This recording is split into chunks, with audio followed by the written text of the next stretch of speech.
Well, good morning, everyone. Happy Thursday morning to you. Welcome back to Morning Musings.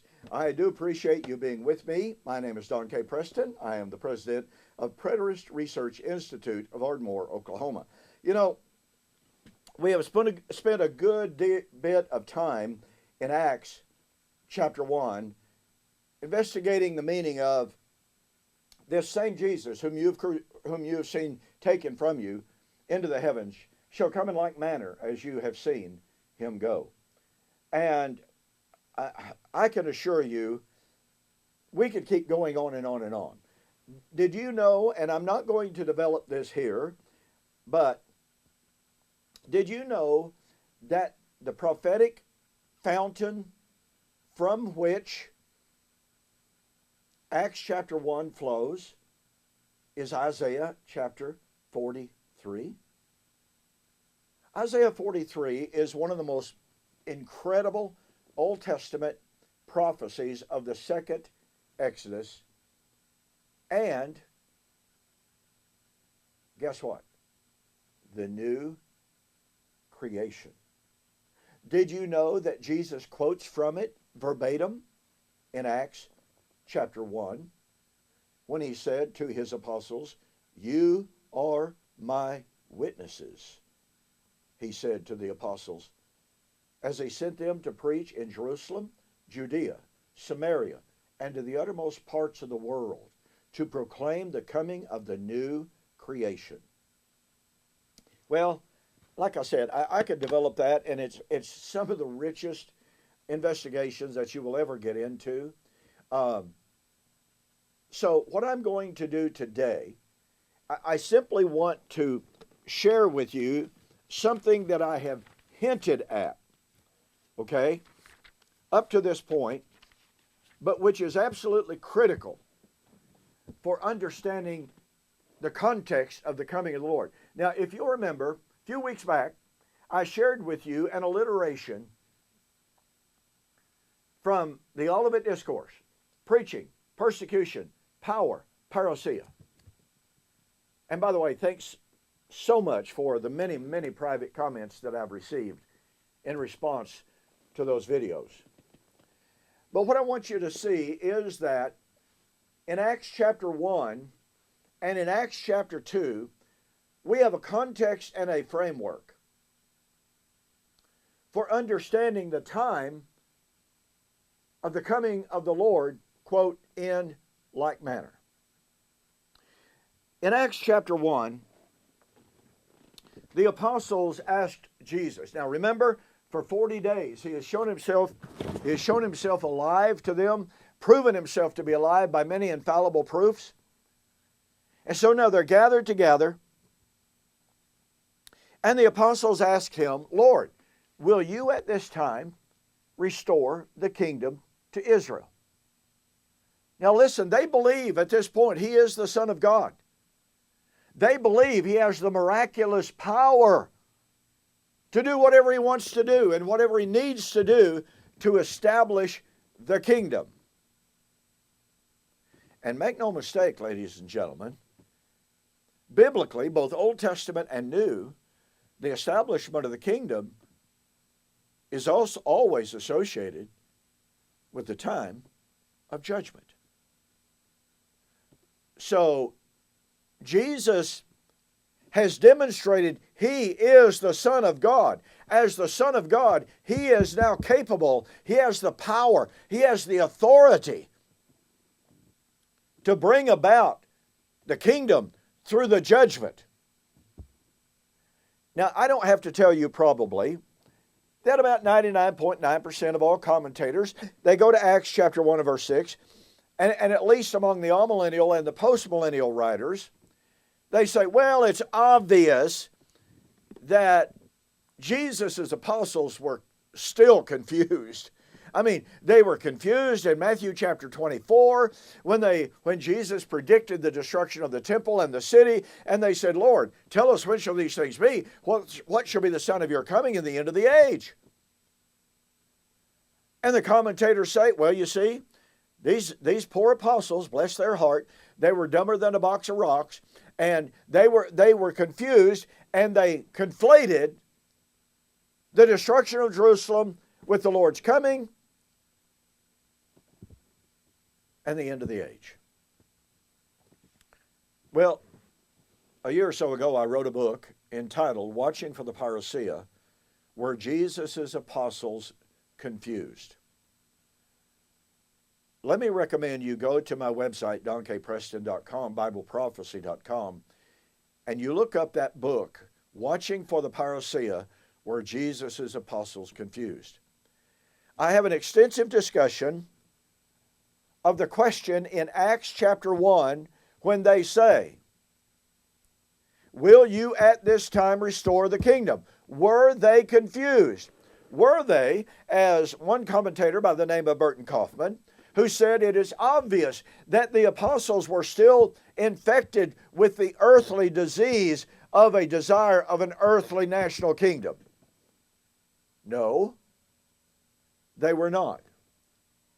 Ladies and gentlemen, in Luke chapter 24, we are told twice Jesus opened the eyes of his apostles to understand the scriptures concerning him, concerning his suffering, and concerning the kingdom.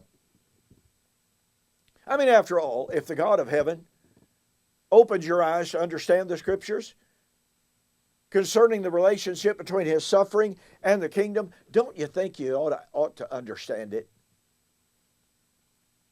To suggest that the apostles, after having their eyes open to understand the scriptures about the relationship between Christ's suffering and the establishment of the kingdom is asking far too much. No, they understood. So they are now asking Jesus. They understand, ladies and gentlemen, that he has demonstrated and proven that he is perfectly capable of establishing the kingdom. So Jesus responds and says, he said to them, it is not for you to know the times and the seasons which the Father has put on his own authority. Now, many commentators try to say, well, see here, Jesus is saying, you can't know. You're never going to know until it happens.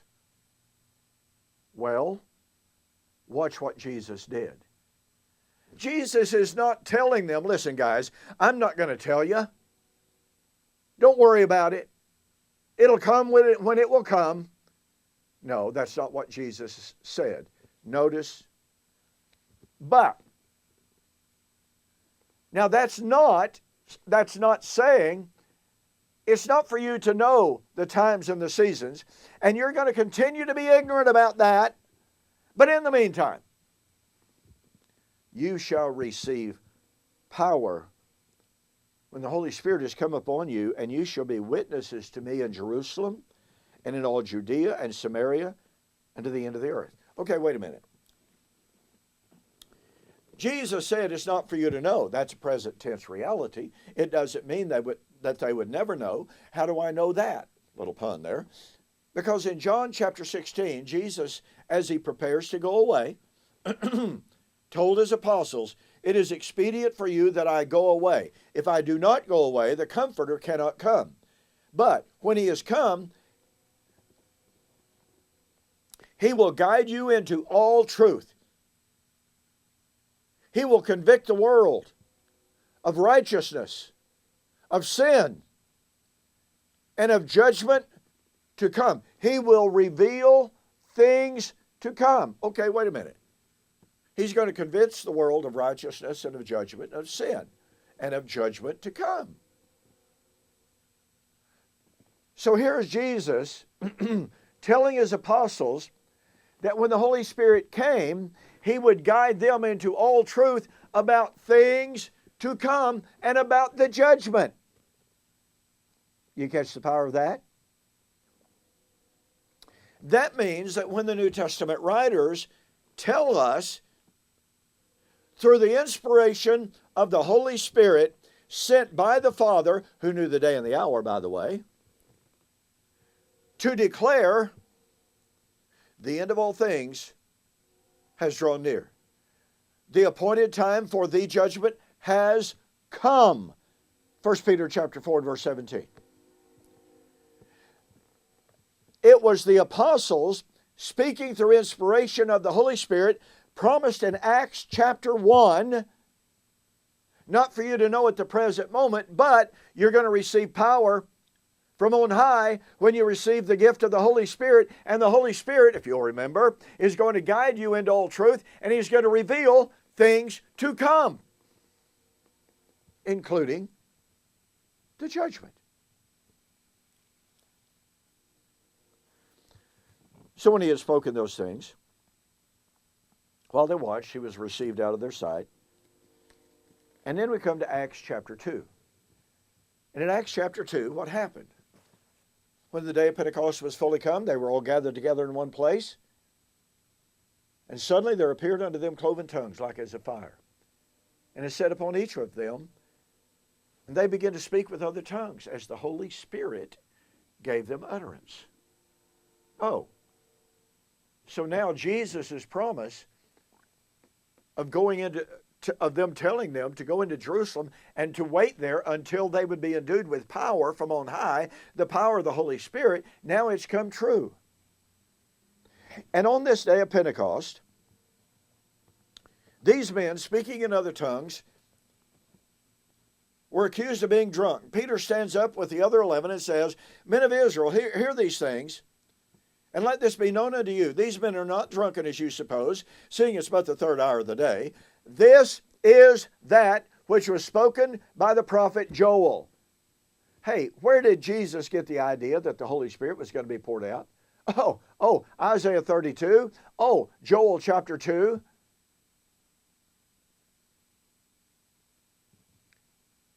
So Peter said, This is that which was spoken by the prophet Joel. It shall come to pass in the last days, I will pour out my Spirit upon all flesh. Your young men shall dream dreams, your old men shall see visions. I will show signs in the earth beneath and in the sky above. Watch, before the coming of the great and the terrible day of the Lord. Ladies and gentlemen, the apostles were receiving the gift of the Holy Spirit to reveal to them all truth, to reveal to them things to come, to reveal to them the truth about the judgment. On the day of Pentecost, those men received that gift of the Holy Spirit. They spoke in the miraculous tongues. And Peter reminds them and tells them that what was happening was the fulfillment of Joel.